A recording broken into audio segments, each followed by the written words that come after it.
Alright, welcome back to another Culz Reviews. We're continuing our look at Project Blue Book, Season 1. We're on Episode 2 now, which is the Flatwoods Monster. Something we're looking forward to because we're going to cover it on a Culz Fun Facts episode. Before we jump into this episode, I did want to see what Sam felt about Episode 1, the Fuller Dogfight.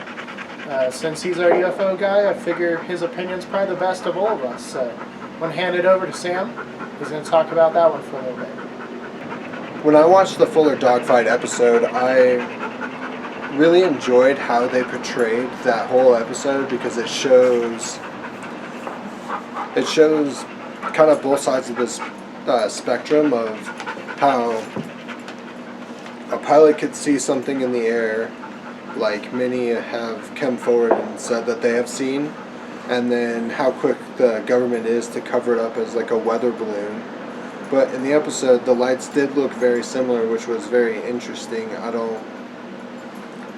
It was interesting, but there was too many odd accounts that they were just like passing by and a lot of other things. But there has been many accounts of pilots getting into dogfights with like unknown crafts all over the world. There is definitely a couple in Israel.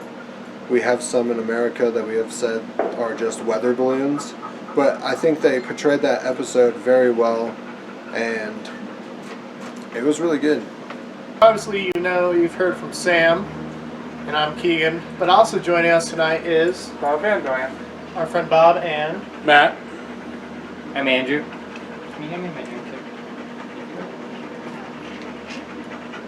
Hey, Andrew, have you seen Poltergeist?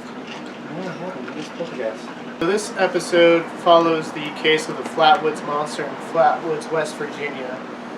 And it's a case that we've obviously delved into a little bit as far as the research side.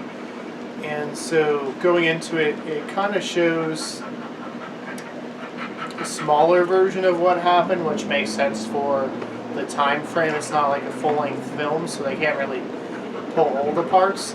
But the story that they show is a mother and her two kids wander across a downed spaceship, and a monster pretty much scares them away.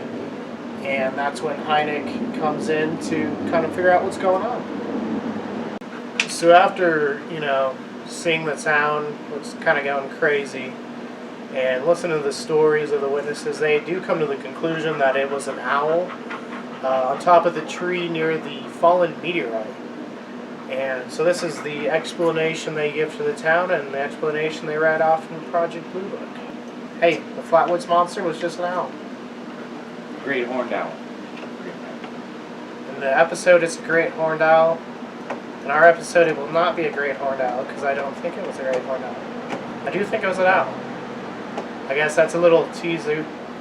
But before we kind of get into that, I want to jump back over to Sam and have him kind of go over the government conspiracy with us and cover it. So when I was watching the episode, I did a little bit of research as well, and if it was just a fallen meteorite, why would they have so much military there to pick up the meteorite? And they didn't really dwell much on like a crater that it would have created as well.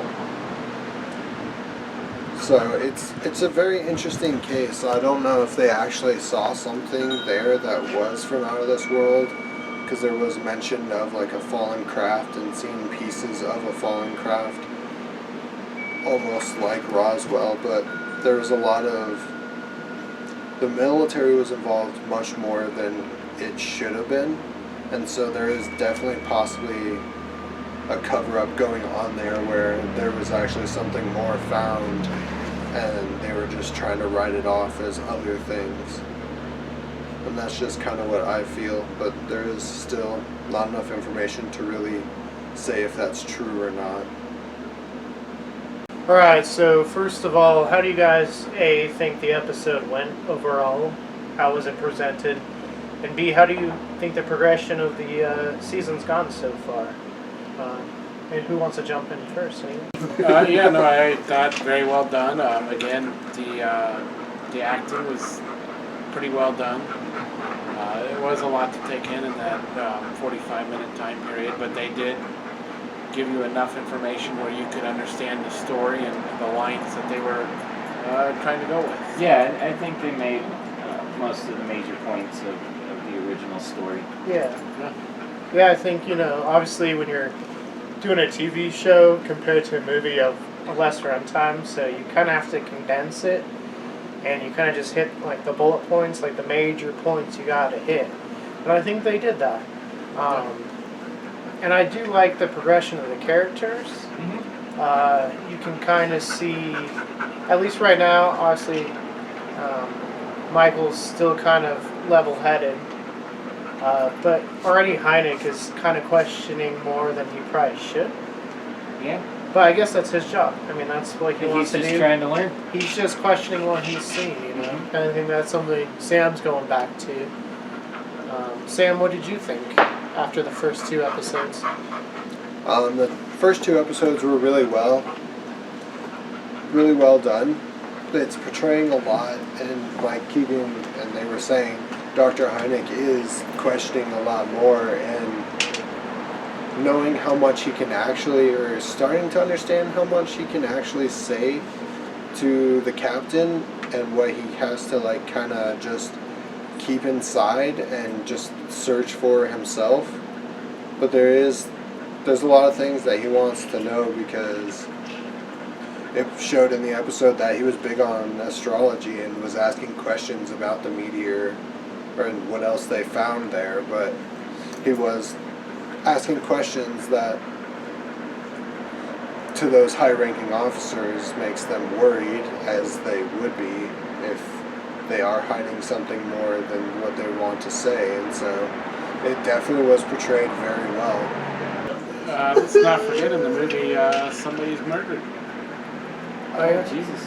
We almost forgot that plot point. Still don't know who the people in the hats are, whether they're government or Right. conspiracy Little plot twist people. at the end. Might be the Illuminati. Yep. There's Possible. triangles everywhere. It's not. But yeah, I mean, there's a murder, so obviously now we've seen him episode 1 at like the kind of fun house place where he ran into and started projecting all the symbols, and now we've seen him appear, give more a picture of the symbols, and also murder. I wonder if they're the Men in Murder Black. or suicide. Yeah, murder or suicide. I'm going with murder, but it'll probably be written off as a suicide. See, I mean, right there, could go either way. Government's going to tell you one thing in here. So it'll be interesting to see how that progresses. So before we go on, your overall rating for the episode. I'm going to give this one a little bit lower, probably a 7.3 out of 10. So not quite as high as the last one. And maybe because the last one I didn't know too much on, and this one, again, it's the Flatwoods, which we recently just researched. Right. So it's pretty fresh in my mind. But what do you guys rate it? So we'll start with you, Andrew. I give it a 7.3 as well. I'm going to go just a tad bit lower, maybe a 7.25. 7.25. 7.25. What about you, Sam? I mean, I'm going to say a 9, but that's just because it's more on my field than I originally knew before I started doing research on it. And I don't know. There's just too much. There's too much things to question within all of it that makes you There's a lot of just cliffhangers. wondering. Yep, cliffhangers, a lot of unknown things. Because I kind of think those 2 guys in hats might be a precursor, or the Men in Black, who are another government thing that is a much deeper, unknown one. It's a big possibility. Big possibility. It's a stretch there, but you never know. Yeah, and I definitely think Project Blue Book's been really good at keeping you wanting to come back. Yeah. Keeping you wanting to know what's next. Where does this progression lead? I'm excited for the next episode, that's for sure. I'm agree. excited. So far, you can almost watch these without watching the last one. There's a little bit that kind of connects them, but they are pretty standalone so far. So we'll see how that progresses as we move forward through season 1 and eventually into season 2. Bob, what did you think of it? Bob, what did you And think? that's how he I thought. thought it was really good. I give it a 7.5. 7.5, he says. Bob gives us 7.5. Alright, so obviously as we continue through season 1, these videos are going to get a little bit longer each time because you start with that foundation and continue to build off of it. So if you guys want to see that or at least see episode 1's review, click the link that's probably over Andrew's face about right now. If you want to see more of what we've been doing here at Culz Paranormal, click the link that's most likely over both mine and Sam's face. And I'm sure somewhere over here in the great beyond, or at least after editing, is going to be that subscribe button. So if you could please give us a like and hit that subscribe button.